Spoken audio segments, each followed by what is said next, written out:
One thing I kind of wanted to talk about a little bit.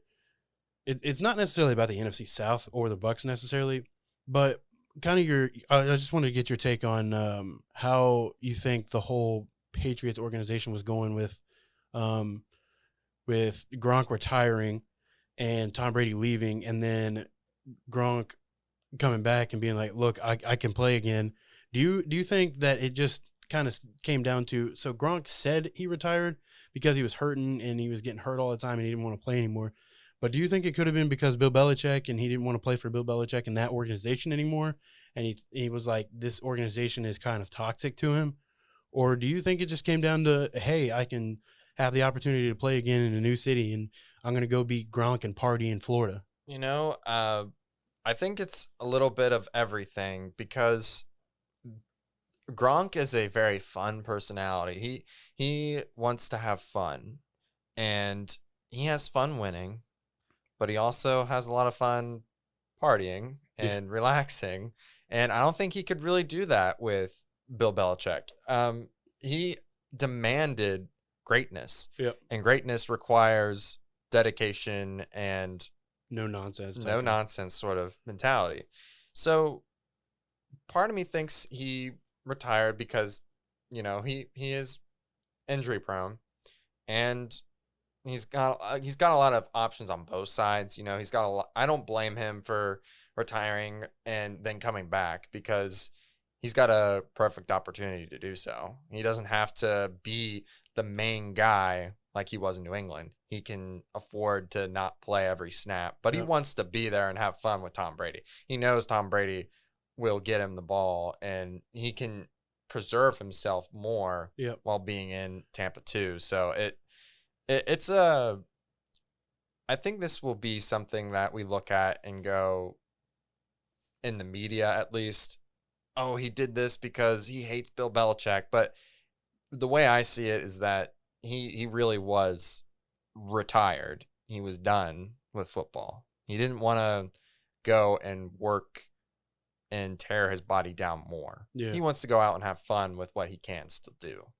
So I bet you when we see him play next season, he'll be taking limited number of snaps. He might be just goal line situation, which if he's goal line situation, he still can have like 10 touchdowns in a season. Exactly. He can still be that dominant guy. We'll see. We don't know what's going to happen with O.J. Howard or Karen Brate. We don't know if those guys are being traded or if they're going to stay on the roster or not. You can kind of tell that Gronk and Brady really like to have fun together, because I know you've probably seen that Twitter video of them with the horn and Gronk being summoned and then him running up and being like all out of breath, just "I'm here" kind of thing. They like to have fun. So I'm kind of thinking a lot of it stemmed from not necessarily that Bill Belichick's a bad guy or anything, but he has a win first mentality, have fun later. And obviously, you never see that in the freaking media, because even on his draft day, the most fun he had was him feeding a biscuit to his dog and then walking off camera. Everyone laughed it up for that, but he was just that's the most serious I've ever seen anyone feed a biscuit to a dog.